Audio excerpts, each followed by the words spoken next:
রহিম দেশ এবং প্রবাস থেকে এই মুহূর্তে যারা দেখছেন সবাইকে আসসালামু আলাইকুম। আজকে আমরা অবস্থান করছি বাংলাদেশের প্রথম বিআরএস হসপিটালে এবং এখানে 120 জনের হাসপাতালে। আমরা এই মুহূর্তে 70 জনের কাছাকাছি আমাদের রোগী আছে। আজকে নতুন একজন আসছে এবং সকালে একজন মারা গিয়েছে। তো যে নতুন যিনি আসছে, ভিডিওটি ধারণের অন্যতম উদ্দেশ্য হচ্ছে থানা থেকে আমাদের যে দিক নির্দেশনা দেওয়া আছে রোগী আসার আগে কি অবস্থায় পেয়েছি এবং তার দেখতে কেমন ছিল, অবয়ব কি রকম ছিল, সবকিছু মিলিয়ে দালিলিক প্রমাণের জন্য একটি ভিডিও আমাদের প্রয়োজন হয়। সেটার জন্য আমরা এই ভিডিওটি করা এবং এটির আরেকটি ভালো দিক হচ্ছে এই ভিডিওটি দেখে যদি এই স্বজন কারো হয়ে থাকে কিংবা কারো হারিয়ে যাওয়া অনেক বছর আগে কোনো স্বজনের সদস্যের সাথে মিল থাকে, আপনারা এসে আমাদের থেকে নিতে পারেন থানার জিডি কপি মূল্যে, অথবা আপনারা এখানে যদি চিকিৎসার মানে সেই ক্ষমতাটুকু না থাকে অন্তত এসে দেখে যেতে হলে পারবেন। এবং তার জ্ঞাতার্থে তার পরিবারের যদি কোনো খোঁজ থাকে, এই জন্য ভিডিওটাকে আমরা তার চেহারাটা একটু দেখাচ্ছি, কাছ থেকে একটু দেখাও। ওনার চেহারাটা আমরা দেখাচ্ছি এবং আমরা জানি না ওনার বডিতে কি কি ডিজিজ আছে, সেটা আমাদের ডক্টর ওনাকে চেক আপের পরে হয়তো বা সেটা বেরিয়ে আসবে। এবং এইভাবে উনি দীর্ঘদিন যাবত এই রাস্তার পাশে ডাস্টবিনের পাশে ময়লা আবর্জনার মধ্যে পড়ে আছে এবং কোথায় ওনার পরিবার, কোথায় ওনার স্বজন, কোনো কিছুই জানা নেই। হয়তো বা এই শীতে এই সারা রাত মশার কামড়ের খাওয়াচ্ছে কিংবা ক্ষুধার্ত অবস্থায় শরীরের বিভিন্ন অংশ পচন ধরে যাতে ডাস্টবিনের পাশে পড়ে না থাকে। পৃথিবীর শ্রেষ্ঠ জীব হচ্ছে মানুষ, আশরাফুল মাখলুকাতের শ্রেষ্ঠ জীব, আল্লাহর শ্রেষ্ঠ সৃষ্টি মানুষ। এই মানুষ যাতে এরকম পচা আবর্জনার মধ্যে পড়ে না থাকে কিংবা কুকুর বেড়ার মতো পড়ে না থাকে, এই জন্য আমাদের এই প্রচেষ্টা। আর আজকে আমরা ওনাকে যিনি নিয়ে আসছি কি ভাই, কি নাম আপনার ভাই? মামুনুদ্দিন। আচ্ছা, মামুনুদ্দিন। কোথায় উনি পড়েছিল?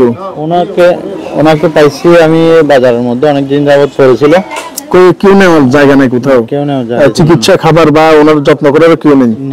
তো এইভাবে যাতে পড়ে না থাকে কিংবা ওনারও হয়তো বা কোনো পরিবার ছিল, স্বজন ছিল, আজকে হয়তো বা ভাগ্যের নির্মম পরিবেশে উনি এই অবস্থায় পতিত হয়েছে, যাতে এখান থেকে অবনতি না হয় আমরা আমাদের এখানকার যে ক্লিনিক্যালি চিকিৎসা যা আছে সবকিছু আমরা ট্রাই করবো ওনার উপরে। এবং উনি যদি দেন সুস্থ হয়ে যায় এখান থেকে যেতে পারবে, আর যতদিন না সুস্থ হয় এটা বিআরএস হাসপাতাল দেখভাল করবে।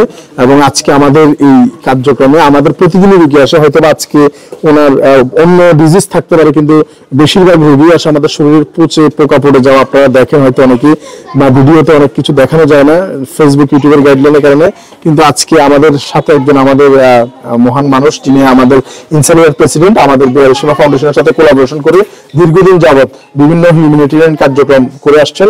সুদূর আমেরিকার শিকাগোতে তিনি থাকেন। আজকে আমাদের সৌভাগ্য আজকে ওনাকে আমরা আমাদের সাথে পেয়েছি। এবং এই যে রোগী আমরা রিসিভ করছি প্রতিনিয়ত, প্রতিদিনই একজন আসে, কেউ পচে গেছে, কেউ পোকা হয়ে গেছে কিংবা কেউ এরকম মানসিক ভারসাম্যহীন। তো এই বিষয়টা কেমন লাগছে ভাইয়া?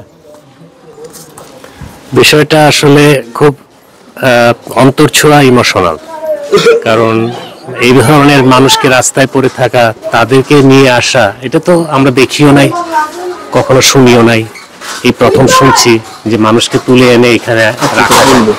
তো আমি খুবই খুশি যে ওনারা যেসব কাজ করছেন, আমার অন্তর ভরে গেছে। আল্লাহ যাতে ওনাদের অর্গানাইজেশনকে আরো বড় করেন, আমরা সবাই দোয়া করব, আপনারা সবাই সাথে থাকবেন ওনাদের। তো ইনশাআল্লাহ আমরা ওনাকে এখন আমাদের হাসপাতালে নিয়ে যাবে, আমাদের ডক্টর দেখাশোনা করবে একটু পরে এসে, এবং ওনাকে ওনার যে ডিজিজ সেই ডিজিজ অনুযায়ী পরীক্ষা নিরীক্ষার পরে ওনার ওয়ার্ডে দিবে এবং সেখানে চিকিৎসা চলমান থাকবে। তো ওনার চেহারা আমরা দেখিয়েছি, যদি কারো পরিচিত হয় আপনারা বিআরএস হাসপাতালে যোগাযোগ করবেন এবং আপনারা আনন্দিত হবেন। যার সন্তানই হোক কিংবা যার আত্মীয় হোক, অন্তত ড্রেনের ডাস্টবিনে পচেগুলো পড়ে থাকাচ্ছে, এখানে তার শেষ আশ্রয়টুকু হলো। আল্লাহ পাক যাতে এটাকে কবুল করে। ধন্যবাদ সবাইকে। বাংলাদেশের প্রথম বিআরএস হাসপাতাল থেকে আসসালামু আলাইকুম ওয়া রাহমাতুল্লাহি ওয়া বারাকাতুহু।